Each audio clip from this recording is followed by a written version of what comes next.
were being fired upon. And I felt the burn. I've been hit. They throw me in the back of the truck. I just thought, oh my God, I'm captured. They have me. What's your name? Shoshana. I'm a prisoner. I'm a prisoner of war.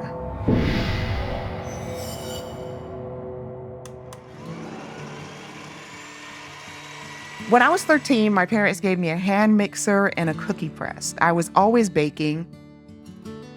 She was talking about going to culinary school, and, I remember telling her, you find something that you really love and you go for it. For me, that was cooking. I wanted to be a chef, and the Army was the way to pay for it. I laughed at her. I said, Shoshana, the military doesn't produce chefs. They produce cooks. She said, well, I can get a start. And she did. She joined the service.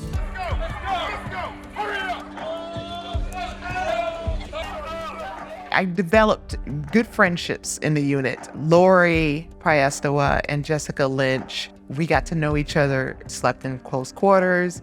Lori and I spoke about being moms quite a bit. Being a cook in the Army is considered a safe job. But I soon realized there was no safe job in the Army. My fellow citizens, at this hour, American and coalition forces are in the early stages of military operations to disarm Iraq, to free its people, and to defend the world from grave danger.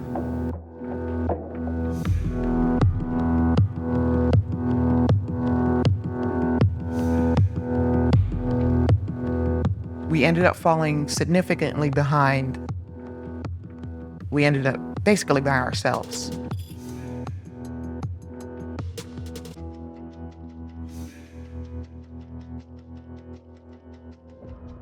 We were lost, and I was worried because the Iraqis had time to set up an ambush. We could hear gunfire hitting our vehicle. The adrenaline started going. I was terrified. We were kind of run off the road by an Iraqi truck. We're still taking fire. We get underneath the vehicle, try and return fire, and I felt the burn of my legs. I've been hit. So I know those bullets are coming underneath the vehicle now. I started praying. I hoped my daughter would be okay, and I hoped that, my parents had a body to bury. And then I feel extreme pain in my legs, and I'm being dragged from underneath the vehicle. I just thought, oh my God, I'm captured. They have me. I'm getting hit and kicked and punched and just beat all to hell. My helmet falls off and my braids come out, and one gentleman in uniform realizes I'm a female, and I'm dragged away. You automatically think rape, torture, kill. We're blindfolded, hands tied, and then we're taken to a location. I have no idea where.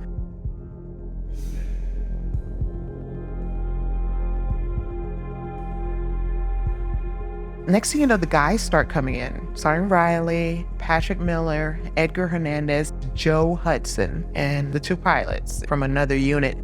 I was thinking, well, there's more. Yet there was no more. It was just them. So I thought really the whole unit was dead except for us. And then a man in charge in uniform took the edge of the AK and put it right here on my face and brought my face down so I wouldn't look at him directly in the face. Now, at that moment, you realize he could just pull the trigger and it's all over. Then we were taken one by one and interrogated. And that's when the camera crew comes in. What's your name? Shoshana. And I was asked a range of questions. From any unit in American Army? 507th Maintenance. We didn't have POW training. I mean, given our jobs, it's just a basic code. You don't give up information.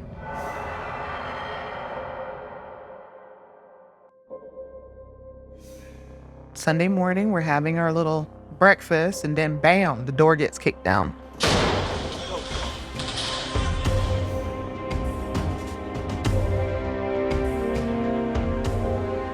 It was glorious. It was glorious. Clear English. Get down, get down. Clear English. I didn't get down. Like, I was like, I'm an American. They're not talking to me. So I was looking at the guards and I'm thinking, they're talking to you. They're not talking to me. And I remember the Marine coming up. When I give you the signal, you move to that vehicle right there, that tracked vehicle right there. And I had been holding on tight. I wasn't going to cry.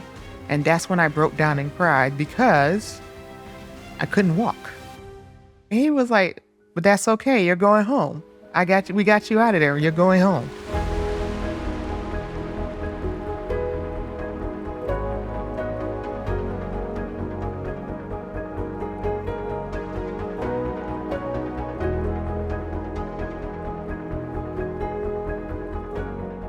When Shoshana returned home, she was thrusted into the limelight.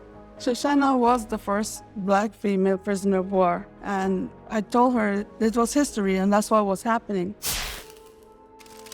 We were not happy with all the attention. We were rescued, were thrust into the limelight, and we had no moment to grieve for those who passed away. Even 18 years later, we're still, I think all of us are still dealing with the weight of it.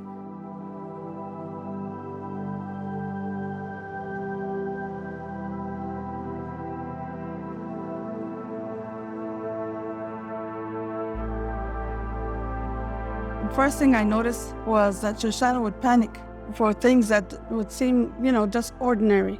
She was fearful of the crowds, and her eyes were still darting from side to side like somebody that was going to be captured again. Sort of what we saw in the clip that was shown when she was captured originally.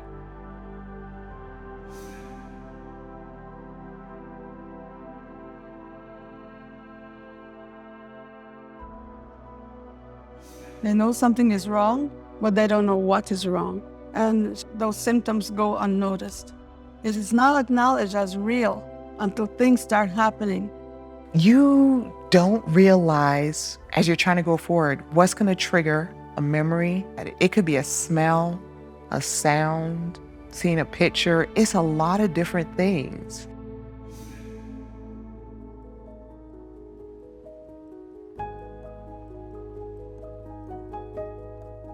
And I have to admit, the thing that helps me get through it is when I'm with other veterans and we go back to the basics of what we did together. Nothing can duplicate that. And that really sets me right again. I think that for a lot of veterans, it's a long road. It can't be done by yourself. If you could, you would have already done it. So seeking help doesn't make you less. It makes you stronger because you know that you have weaknesses and how to build upon yourself to grow bigger.